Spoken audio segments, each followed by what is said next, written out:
Well, hello, Marga. Hi there. Welcome and welcome to the CSA talks. Right. Thank you for having me. Well, Marga, you're an authority on sustainable development, and the world is changing. Perhaps it's changing even more rapidly than we assumed. and Absolutely.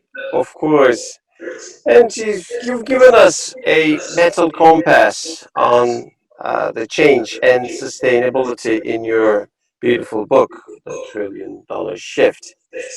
Now, in the light of recent developments, how would you consider the future? How would you say the change is happening? Are you relating to the COVID crisis? Yeah. Well, Well, yes, most recently.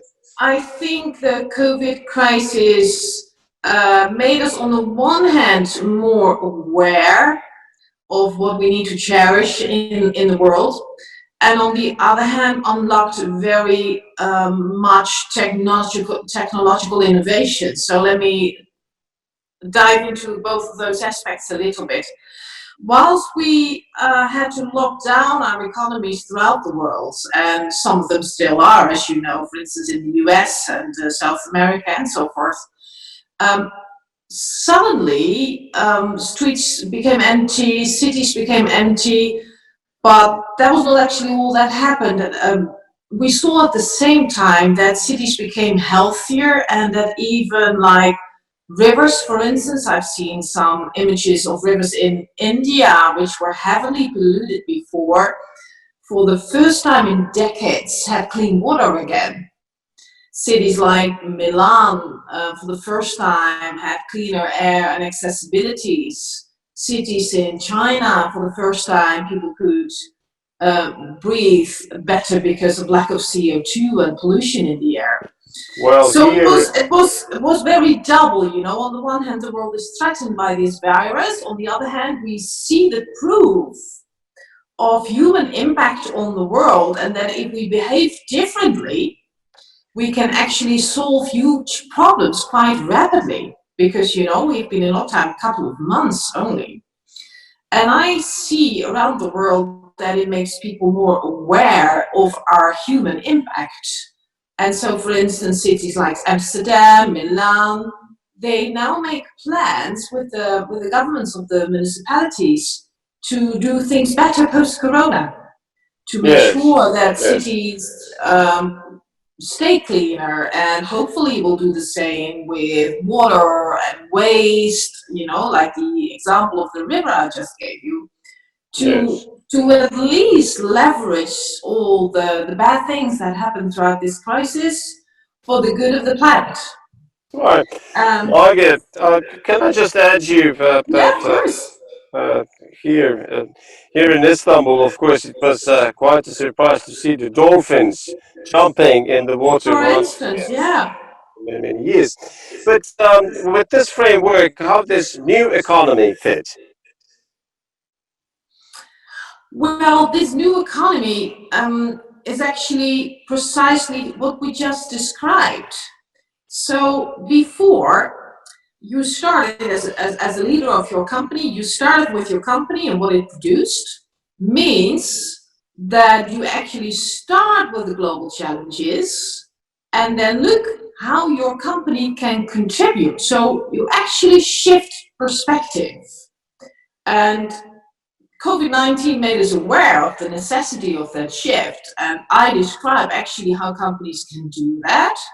I link it, tie it into the Sustainable Development Goals, the 17 societal objectives, compass for the world, as you just described.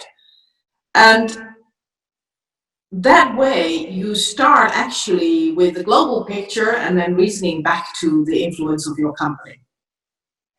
So there is revenue on one hand and sustainability on the other hand. And you are arguing that don't necessarily have to fight, don't necessarily have to be in a never-ending competition. They can go hand in hand. Yeah. Well, to be honest, they must go hand in hand, because if a company doesn't make any profit, the company is not sustainable in itself.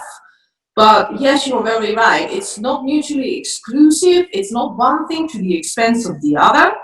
But there's a good business case in working the way we just described. And I always say business for good in that sense is good business, and it will grow even more so towards the future.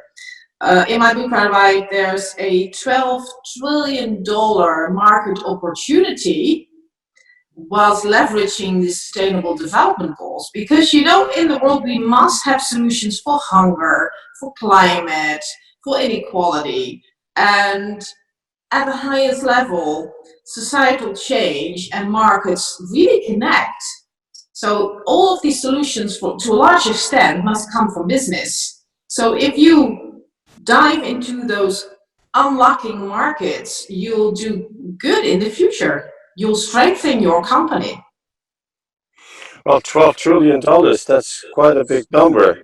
How did you come up calculating that number? Well, there was a huge calculation with the Business Commission, and it's called the company Alphabet. I did all kinds of analysis. There's more companies analyzing that, and I don't think it's so much to do with a precise number, because you cannot know precisely. You know, it's just to give an idea of the vast numbers that are at hand. And in another research, for instance, it's being calculated that we're dealing with 380 million added jobs by 2030. So it's just to highlight that it's a markets that are going to be opening up and that are going to be growing really fast. To give you a practical illustration of this, for instance, companies like Unilever, they researched, okay, if we buy sustainable brands instead of non-sustainable brands, how do they perform?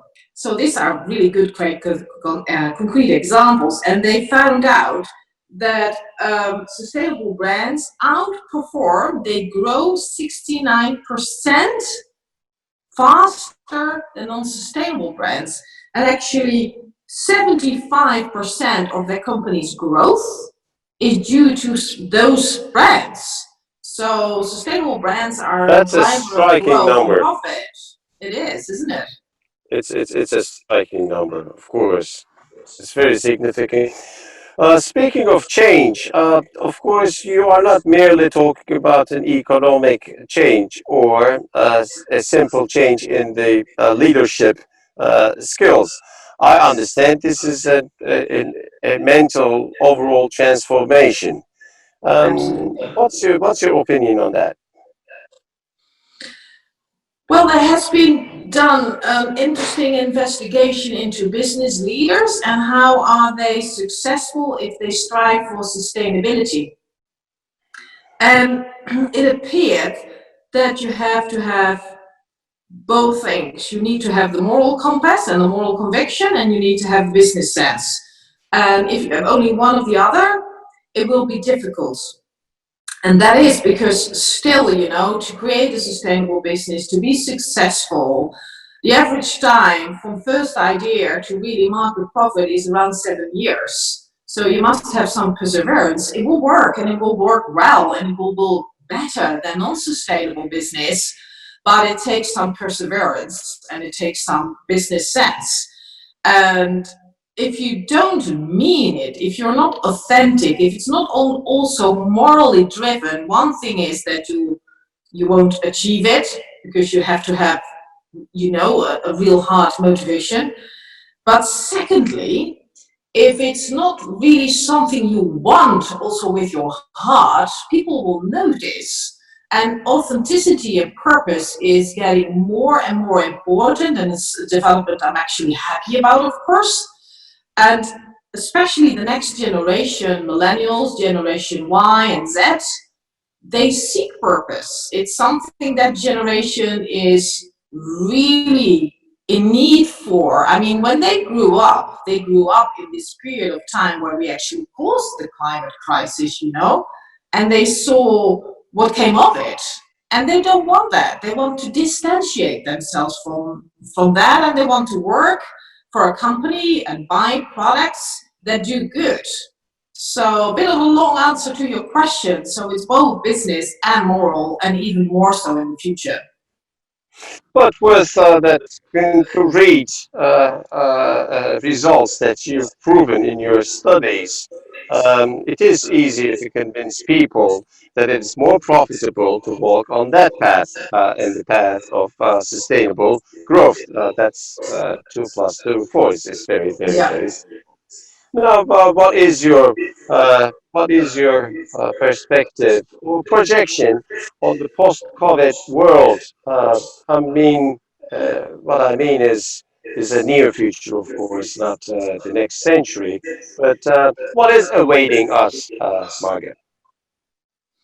Well, I cannot look into the future, unfortunately, but I can give you some ideas of how I look at it. So one thing is, nobody knows how COVID precisely came about. But the fact of the matter is that's also not the only virus. We live in a day and an era of consequences, you could say. So Yes. no doubt there might not be a direct link, but one way or another, everything that is happening has a cause and a reason. And I hope that we as humanity learn. I very much hope, and then I'll go to the future, but in the here and the now, I am worried about one thing because, in this world, 1% of the people has 99% of the capital. That 1%, and you all know who they are, causes 45% of emission and uses up 45% of all the resources around the world. You can imagine that now with COVID, the poor people are hit the hardest because they live close to each other, they don't have means of protection. So we're talking about South America slums, we're talking about Africa, we're talking about Southeast Asia. And I very much hope that we all take the responsibility to not just save ourselves, because those regions actually are now in the fireplace as we speak. Not so much about the future, but I wanted to say something about this because it's very, very important. And I see now all the countries, fighting each other, and with the US first in line, of course, to buy the vaccines and to also already, take ownership of one of the 10 most influential companies on the vaccines around the world. But as Feike Sijbesma, the former chairman of DSM, said actually this morning, my condition is that we also take care of people in poor regions of the world. Otherwise, we don't learn anything. So that is actually the current situation. And post-COVID, I hope that we learned, since we witnessed with our own eyes how much better the world is if we improve our behavior, if we change our behavior, then we won't forget. Because unfortunately, people forget easily the things they want to forget and just go back to business as usual. But business as usual cannot come back, and it should not come back. And my hope is also on technology, which I addressed just now. Technology has done a great thing throughout this crisis. We have robots that can clean hospitals. We have drones that we can send to regions that we otherwise cannot reach, with materials to protect people, for instance. We have artificial intelligence. We have small and big data, how we can connect people and protect virus outbreaks, protect us from virus outbreaks. So we discovered technology for good, you could say. And I am somebody who writes a lot on tech for good, because technology will be the thing of the next decades, but then technology for society. And tie that in to the business for good movement, tie that in to the new generation of millennials, and imagine that already around 70 to 85% of millennials are willing to pay more to be able to buy sustainable foods and drinks, for instance. So that movement is really hitting us hard in a good sense. I hope that we will accelerate, and that we Well, will accelerate post-COVID to a more sustainable world and economy. lest we forget how fragile we are. I think that's what COVID is Exactly. teaching. Yeah. Well, Absolutely. 1% of the world population may be using up the resources of the least of the rest of the 99%. But usually it is the case that the 1% of the human population is also producing intellectual good for the rest, and you are a great example. Thank you for joining us Thank you today so much. on the It was my CSA Talk. pleasure. Bye bye.